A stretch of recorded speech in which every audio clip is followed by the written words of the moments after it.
Hola, buenos días. En este video vamos a tratar los últimos contenidos del bloque número 4 de la materia Historia Universal Contemporánea.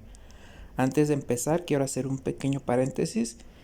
Puede ser que algunos de los temas aquí tratados les parezcan a ustedes conocidos, puesto que ya los miramos no solamente en el bloque anterior de esta materia, sino el ciclo anterior en estructura socioeconómica de México en quinto semestre. Y pues bueno, para iniciar nos trasladamos al término de la Segunda Guerra Mundial en los años 40, donde las condiciones que se vivían en la época y la manera en que se relacionaban los países nos hacen suponer que se vive en un mundo bipolar. ¿Por qué? Porque los dos principales vencedores de la guerra, Estados Unidos, que venció a Japón, y la Unión Soviética, que logró la derrota de Alemania, pretendían imponer sus políticas en otros países.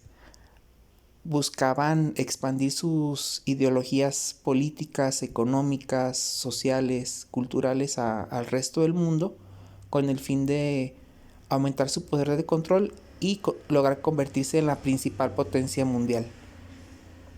Durante la Guerra Fría, el mundo tomó un rumbo bipolar. ¿Esto qué quiere decir? Que se formaron dos principales bloques. Por un lado, el bloque capitalista, liderado por Estados Unidos, y que era conocido este bloque como el primer mundo. El otro bloque era el bloque socialista, ya sabemos que liderado por la URSS, y que era conocido como el segundo mundo. Cada uno de estos bloques era apoyado por una serie de países y en esa época surgió otro grupo de naciones que no apoyaban ni a Estados Unidos ni a la Unión Soviética.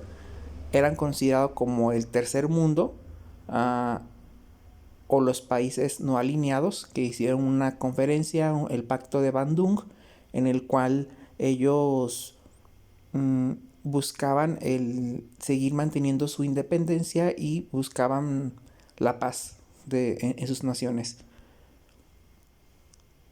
Igual ya vimos que con la caída del muro de Berlín en los años 80, la desintegración de la Unión Soviética en los primeros años de los 90, así como, bueno, pues gracias a esto se debilitó el modelo socialista y casi se extinguió por completo en el mundo. Con eso se dio fin a la Guerra Fría. Al acabarse prácticamente la URSS, que era uno de los contrincantes dentro de la Guerra Fría, el mundo quedó al servicio solamente del capitalismo, encabezado por Estados Unidos y sus aliados, tanto políticamente como comercialmente hablando, y surgió la necesidad de que surgiera una nueva forma de organizar la economía internacional. Esto, con eso surge un orden económico internacional vigente, o el nuevo orden mundial. ¿Qué es esto?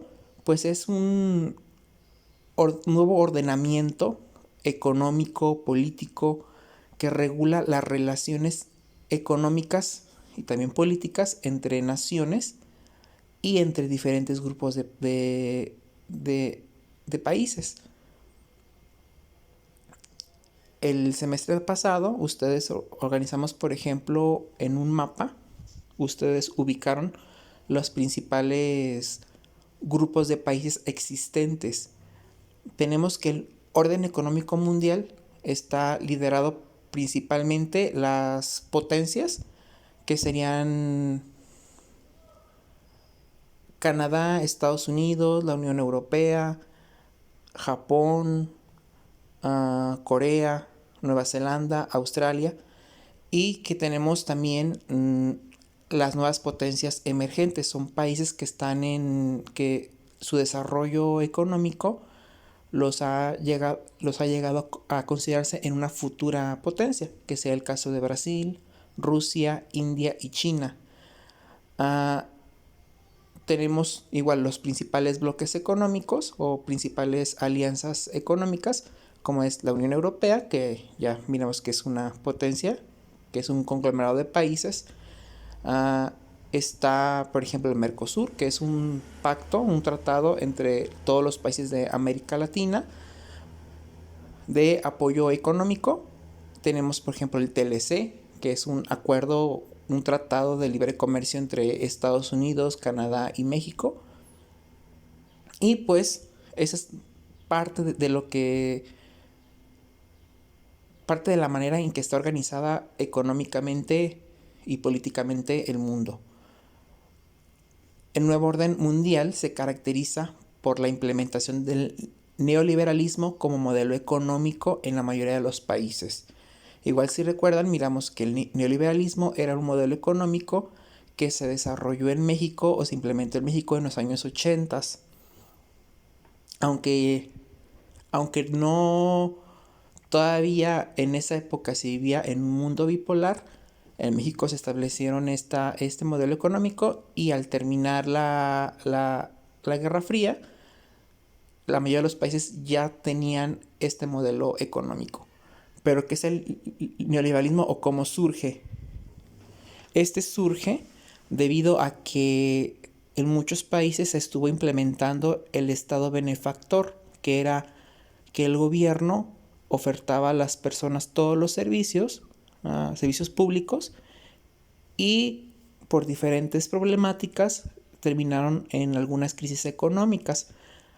Para el neoliberalismo, el problema de estas crisis, que llegaron a esas crisis, fue que los gobiernos gastaban más de lo que tenían y que los presidentes o administradores públicos eran malos, y ellos tenían la solución en que los gobiernos debían gastar menos de lo que tenían, y que no debían de meterse en la economía de su país, dándole la oportunidad o el control a la inversión privada, es decir, a los empresarios, en la organización de la economía. Y pues ya, igual si recuerdan, miramos que por ejemplo que en el socialismo generalmente el Estado era el que ponía los precios.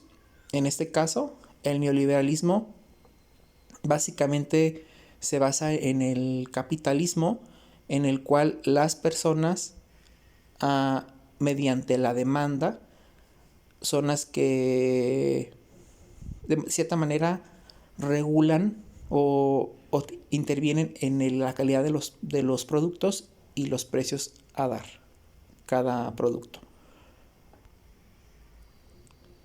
Tenemos que, por ejemplo, que gracias al neoliberalismo, que tiene entre sus características, si recuerdan, el que, en primer lugar, la apertura comercial.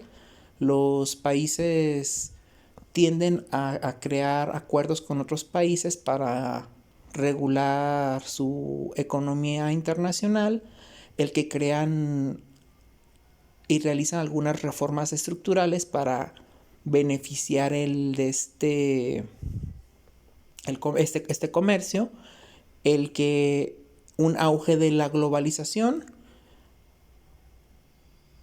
y todos estos, o sea, todo lo que caracteriza al neoliberalismo ha causado algunos conflictos y problemáticas a nivel internacional. Algunos de ellos, todos, son posibles de verse en México.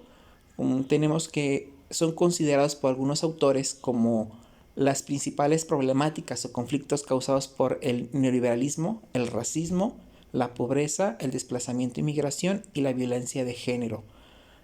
Sobre estos 4 temas, principalmente esos 4 problemas, es que va a estar dirigida la última actividad de este parcial.